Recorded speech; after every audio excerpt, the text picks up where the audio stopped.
अमित शाह को ऐसी टिप्पणी करना नहीं चाहिए था। भीमराव अंबेडकर जी ऐसे जननायक रहे जो अपनी वकीलों की वकालत करते थे और संविधान पर हमला भी करते हैं और उस तरीके का प्राविधान कर देते कि देश में फिर वो चुनाव नहीं कराते और मसीहाओं की और गरीब श्रमिकों महिलाओं की वकालत करते थे। और हमने हमेशा ये पढ़ा है, अपने जीवन में हमेशा ये देखा है कि जो महान पुरुष कहे गए डॉक्टर भीमराव अंबेडकर, महात्मा गांधी, जवाहरलाल नेहरू, ये तमाम ऐसी हस्तियां बनी जो अपने देश के लिए कुर्बानियां दी। और हमने हमेशा ये देखा है कि हमने जब बचपन में किताबें पढ़ी जाती थी तो 10-10 साल हम लोग लगातार पढ़ते थे। अभी जो भी स्कूल विद्यालय तमाम ऐसे कॉलेजों का शोषण करते हैं ये लोग, ये तो एक बिजनेस व्यापार बना लिए हैं। और इन्हीं से संस्था लिए हुए अमित शाह को तो ये नहीं पता है कि आप लोग लोकतंत्र के मजबूत पत्रकारिता स्तंभ हैं। आप लोग खुद आकलन कर लीजिए, पत्रकारों पर भी मुकदमा हुआ है। पत्रकार अगर सही सवाल पूछ देते हैं, सरकार को लगता है हमारे खिलाफ है, तो आप लोगों पर भी मुकदमा है। तो संविधान सुरक्षित कहाँ है? तुम लोग राम को पूजने वाले हो, हम तो चंदा देता हूँ, तुम लोग तो चंदा खा भी जाते हो। पहले मेरा संविधान है, फिर मेरा राम है, और संविधान जिंदा रहेगा तभी देश रहेगा। अमित शाह को माफ़ी मांगना चाहिए, अपने पद से इस्तीफा देना चाहिए। हम अमित शाह को भी कहना चाहते हैं, अगर उन्हें संविधान का ज्ञान होता तो तड़ी पार नहीं होते। जिनको गृह मंत्री बना के छोड़े हैं और पूर्वज किसी अंग्रेजों के घर में बर्तन मांजते रहे होते, किसी अंग्रेजों के घर में लैट्रिन साफ कर रहे होते, और इससे ज़्यादा बढ़ के इनकी औकात नहीं थी। 400 पार हम लोग आए तो संविधान बदल देंगे। तो इसीलिए जनता ने उन्हें बहुमत से दूर रखा। 400 लगातार विपक्ष आरोप लगा रहे हैं और लगातार मांग कर रहे हैं कि अमित शाह इस्तीफा दे और अमित शाह माफ़ी मांगे। तरह तरह के नारेबाजी हो रही है, पूरे देश में मुकदमे की तैयारी हो रही है, फिर भी लोकतंत्र में लोगों की आवाज़ सुनी नहीं जा रही है। तो क्या लगता है कि अमित शाह माफ़ी मांगेंगे या अमित शाह पर आप लोग कार्रवाई की मांग जारी रखेंगे? नहीं, हम सब लोग अमित शाह से इस्तीफे की मांग करते हैं। नमस्कार, मैं मनीष कुमार, आप देख रहे हैं खबर भारत। तस्वीरों में साफ तौर से देख पा रहे होंगे यहाँ पर समाजवादी पार्टी के कार्यकर्ता जो हैं अमित शाह के बयान को लेकर नाराजगी व्यक्त कर रहे हैं। तस्वीरों में साफ तौर से देख पा रहे होंगे कि यहाँ पे अंबेडकर जी है। अंबेडकर चौराहे पे लगातार ज़बरदस्त तरीके से समाजवादी पार्टी के कार्यकर्ता जमकर विरोध कर रहे हैं और अपने हाथों में अंबेडकर जी की मूर्ति लेकर अमित शाह का विरोध कर रहे हैं। जिस तरह से संसद में अमित शाह ने जो बयान दिया है उससे पूरे देश में आक्रोश है और जगह जगह पर मुकदमे की बात की जा रही है, तो कहीं माफ़ी की बात की जा रही है, तो कहीं उनसे कहा जा रहा है कि अपने पद से इस्तीफा दें। अभी यहाँ पर समाजवादियों से बातचीत करते हैं कि आखिरकार ये क्या चाहते हैं। जिस तरह से अमित शाह ने बयान दिया है, पूरे देश में जो है उनका विरोध चल रहा है, इसको लेकर आप क्या कहना चाहेंगे? और आज आप अम्बेडकर जी की तस्वीर साथ में लिए हैं अपने हाथों में, आप क्या बताना चाहते हैं और आप क्या मांग रखते हैं? पहले तो सबसे पहले मैं आप लोग का धन्यवाद करता हूं। और अमित शाह जी की जो वाणी रही है वो हमारे देश के खिलाफ रही है। हमारे देश के खिलाफ इसलिए रही कि हमारे जननायक, हमारे संविधान के जननायक डॉक्टर भीमराव अंबेडकर जी हमारे देश के लिए इतना बड़ा योगदान दिए। श्रमिकों को, महिलाओं को, तमाम ऐसे जो है योगदान उनके रहे हैं, जो कि आज हम लोग उन्हीं के दिखाए हुए और सिखाए हुए मार्ग पर चलते हैं, संविधान का पालन करते हैं। संविधान के तहत आपको ये माइक पकड़ाई गई, हमको कलम पकड़ाया गया। आज हम लोग आंदोलन के लिए प्रेरित इसलिए हुए, इसलिए हम लोग को ज़मीन पे उतरना पड़ा। और अमित शाह को ऐसी टिप्पणी करना नहीं चाहिए था। अमित शाह ने किसी एक व्यक्ति की नहीं, हमारे पूरे देश की अवहेलना की है, जो कि हम लोग अपने देश के साथ हैं, अपने संविधान के साथ हैं। और भीमराव अंबेडकर जी ऐसे जननायक रहे जो अपनी वकीलों की वकालत करते थे और मसीहाओं की और गरीब श्रमिकों महिलाओं की वकालत करते थे। और हमने हमेशा ये पढ़ा है, अपने जीवन में हमेशा ये देखा है कि जो महान पुरुष कहे गए डॉक्टर भीमराव अंबेडकर, महात्मा गांधी, जवाहरलाल नेहरू, ये तमाम ऐसी हस्तियां बनी जो अपने देश के लिए कुर्बानियां दी। और हमने हमेशा ये देखा है कि हमने जब बचपन में किताबें पढ़ी जाती थी तो 10-10 साल हम लोग लगातार पढ़ते थे। अभी जो भी स्कूल विद्यालय तमाम ऐसे कॉलेजों का शोषण करते हैं ये लोग, ये तो एक बिजनेस व्यापार बना लिए हैं। और इन्हीं से संस्था लिए हुए अमित शाह को तो ये नहीं पता है कि हम जिस संविधान से हम जो है अपने पद का, अपने गरिमा का ये करते हैं, संविधान शपथ ग्रहण करते हैं, उसी का हम अवहेलना करते हैं। तो ये कहाँ का उन्हें संविधान का ज्ञान नहीं है। और हमारे देश के प्रति, हमारे देश में आग लगाने का काम अमित शाह ने किया है। अमित शाह को माफ़ी मांगना चाहिए, अपने पद से इस्तीफा देना चाहिए। हम अमित शाह को भी कहना चाहते हैं, अगर उन्हें संविधान का ज्ञान होता तो तड़ी पार नहीं होते। अगर वो संविधान को मानते तो तड़ी पार नहीं कहलाते। उनके ऊपर इतने मुकदमे हैं, वो संविधान का हमेशा शुरू से ही अवहेलना करते रहे हैं। नेताजी लगातार जिस तरह से संविधान को लेकर लगातार बयानबाजी की जा रही है और इसी लोकतंत्र में संविधान की दुहाई दी जा रही है, इसी संविधान को लेकर कल जो है दिल्ली में वकील का समूह गया था मुकदमा दर्ज कराने। मुकदमा भी नहीं दर्ज हुआ है। उन्होंने ज्ञापन दिया है लेकिन अभी तक किसी तरह का कार्रवाई नहीं हो रहा। इस लोकतंत्र में संविधान भी कहीं कमज़ोर पड़ता दिख रहा है। बिल्कुल बिल्कुल पड़ता दिख रहा है, क्योंकि एक कहावत है गांव में, जिसकी लाठी उसकी भैंस। उनको ये पता है कि हमारे आका तो हम ऊपर बैठे हैं, हम कुछ भी करें कोई कहने वाला नहीं है। जिसको चिल्लाना है चिल्लाता रहे, बाकी इसे हल्के में न लें। ये जन आंदोलन आज अगर दिल्ली से कन्याकुमारी तक गया है तो ये विश्व में भी जाएगा, इसका कोई दो राय नहीं है। और ये आंदोलन पूरे भारत का है और ये किसी एक का नहीं है। और उन्होंने अमित शाह ने इतनी बड़ी गलती कर दी, और वो कैसे कर दिए, उन्होंने जानबूझकर किया है।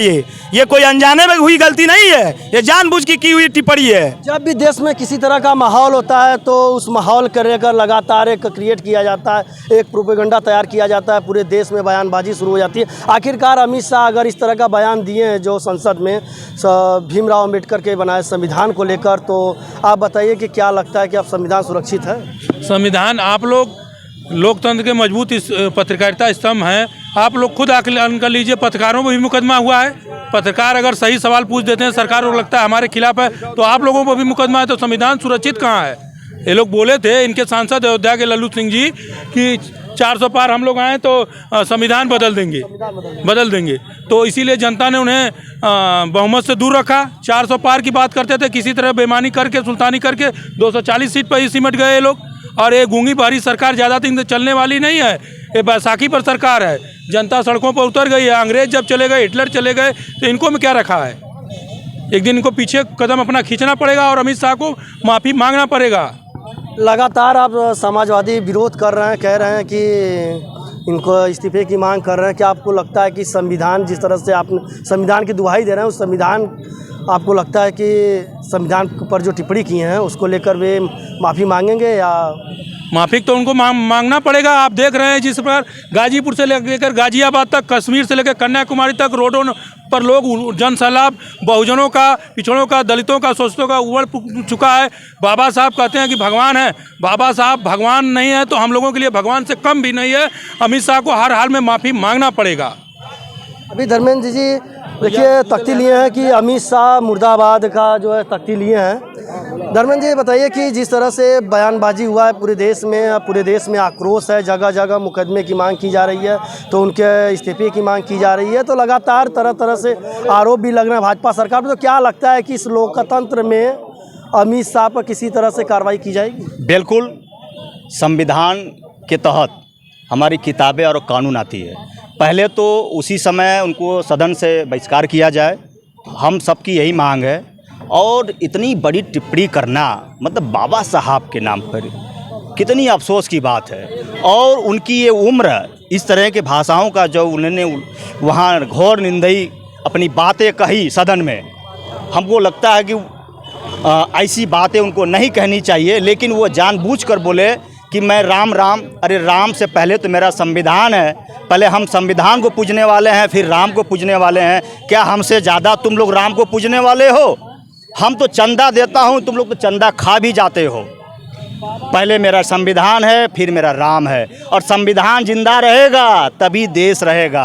और अमित शाह ने जिस तरह से संविधान को गाली दिए डॉक्टर भीमराव अम्बेडकर जी को, ये लोकतंत्र हमारा खतरे में है।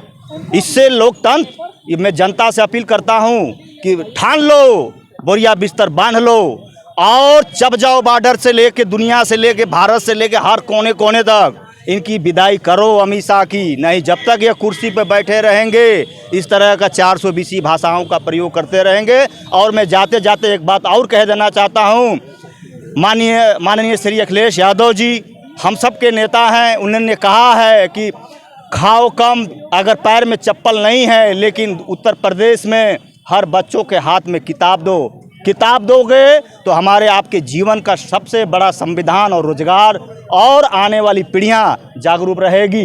देखिए यहाँ पे लगातार अंबेडकर पार्क में लगातार विरोध जारी है। यहाँ पे यहाँ पे तस्वीरों में साफ तौर से देख सकते हैं कि यहाँ पे समाजवादी पार्टी के नेता मौजूद हैं। नेताजी बताइए कि जिस तरह से अमित शाह का जो बयान है संसद में, जिस तरह से संविधान को लेकर दिया है, तो आपको क्या लगता है कि अब संविधान खतरे में है? जब से भारतीय जनता पार्टी की सरकार बनी है, लगातार संविधान विरोधी कार्य कर रही है और लोकतंत्र पर सीधे सीधे हमला है। और भारतीय जनता पार्टी की सरकार इस बार यदि पूर्ण बहुमत में बन गई होती तो पूरे देश की जनता इस कार्य को देखती कि वो सीधे सीधे संविधान पर हमला भी करते हैं और उस तरीके का प्राविधान कर देते कि देश में फिर वो चुनाव नहीं कराते। लगातार विपक्ष आरोप लगा रहे हैं और लगातार मांग कर रहे हैं कि अमित शाह इस्तीफा दे और अमित शाह माफ़ी मांगे। तरह तरह के नारेबाजी हो रही है, पूरे देश में मुकदमे की तैयारी हो रही है, फिर भी लोकतंत्र में लोगों की आवाज़ सुनी नहीं जा रही है। तो क्या लगता है कि अमित शाह माफ़ी मांगेंगे या अमित शाह पर आप लोग कार्रवाई की मांग जारी रखेंगे? नहीं, हम सब लोग अमित शाह से इस्तीफे की मांग करते हैं और लोकतंत्र में संविधान सर्वोपरि है और संविधान की बात नहीं मानने वाले लोग वो लोकतंत्र के पदाधिकारी हो ही नहीं सकते हैं, उनको मंत्री हम लोग मानते ही नहीं हैं। तो क्या लगता है कि मोदी जी अब जिस तरह से अमित शाह ने बयान दिया है, क्या मोदी जी भी विरोध करेंगे आपको लगता है? अब मोदी जी क्या करेंगे ये हमें नहीं पता, हम समाजवादी पार्टी के लोग विरोध कर रहे हैं। अभी देखिए यहाँ पे कुछ युवा नेता, इनसे भी बातचीत करते हैं कि बताइए जो इस समय पूरे देश में आक्रोश है, विपक्ष के नेता लगातार सड़कों पर उतरकर नारेबाजी कर रहे हैं और भाजपा सरकार के खिलाफ जमकर नारेबाजी भी हो रही है। अमित शाह के बयान को लेकर आप क्या कहना चाहेंगे? हम कहना चाह रहे हैं कि जिस संविधान दाता बाबा भीमराव अंबेडकर साहब को इन्होंने गाली दिया है, यही भीमराव अंबेडकर जी के संविधान के कारण ये गरीब मंत्री बन के बैठे हुए हैं। नहीं इनके बाप दादा पूर्वज किसी अंग्रेज़ों के घर में बर्तन मांजते रहे होते, किसी अंग्रेज़ों के घर में लैट्रिन साफ कर रहे होते और इससे ज़्यादा बढ़ के इनकी औकात नहीं थी। लेकिन आज यही संविधान की ताकत है जो आज इनको गृह मंत्री बना के छोड़े हैं और ये गृह मंत्री बन गए हैं तो अपने आप को बहुत बड़े बन रहे हैं ये लोग। और जो संविधान इन्हें गृह मंत्री बनाने का अधिकार दिया है, बोलने का अधिकार दिया है, मोदी, योगी और अमित शाह जैसे लोग जो हमारे संविधान को नहीं मानते हैं, इन लोगों का यही हमारा संविधान अधिकार दिया है कि ये आज लोकतंत्र के मंदिर में खड़ा होके बाबा भीमराव अंबेडकर जी को अनाप शनाप गलत बातें, गलत शब्दों का उच्चारण करते हैं। भगवान से बढ़ के बाबा भीमराव अंबेडकर हैं। जो शिक्षा जगत में बाबा भीमराव अंबेडकर ने जितनी बड़ी महारत हासिल कर ली, ये लोग, इनके पूरे पूर्वज, आने वाली भी पीढ़ियाँ बाबा भीमराव अंबेडकर जितनी डिग्रियाँ नहीं जुटा सकते हैं। और मैं दावे के साथ कह सकता हूं आज बाबा भीमराव अंबेडकर की सोच हमारे साथ है। अगर यही हमारा संविधान इनको अधिकार दिया, इसीलिए ये लोग इनको बेइज्जत करने का काम कर रहे हैं। ये इनको अधिकार नहीं है इस तरह का बोलने के लिए। हमारी मांग है कि ये तत्काल अमित शाह अपने पदों से इस्तीफा दें और नहीं तो हम लोग समाजवादी लोग सड़क पे उतरकर आंदोलन करेंगे, इनके खिलाफ आंदोलन करेंगे। हम लोग को चाहे जहां जाना हो हम लोग जाएंगे और इनके खिलाफ ही रहेंगे, इनके साथ हो नहीं सकते हम लोग, क्योंकि बाबा भीमराव अंबेडकर अमर रहें। हम लोग बाबा भीमराव अंबेडकरवादी हैं, हम लोग अखिलेशवादी हैं। हम लोग जैसे हमारे भीमराव अंबेडकर जी को इन्होंने बोला है इसी तरह माफ़ी मांगे, माफ़ी मांग कर इस्तीफा दें। जय हिंद, जय भारत, जय बाबा भीमराव अंबेडकर। देखिए तस्वीरों में साफ तौर से देख पा रहे होंगे कि यहाँ पे फोटो लेकर लगातार विरोध चल रहा है और यहाँ पे अंबेडकर पार्क है। अंबेडकर पार्क नीचे अंबेडकर जी की मूर्ति के नीचे लगातार विरोध चल रहा है। अब ये देखना दिलचस्प होगा कि विपक्ष के नेता क्या करते हैं, क्या अमित शाह इस्तीफा देंगे या माफ़ी मांगेंगे। मिलते हैं अगले खबर के साथ, तब तक के लिए नमस्कार, धन्यवाद।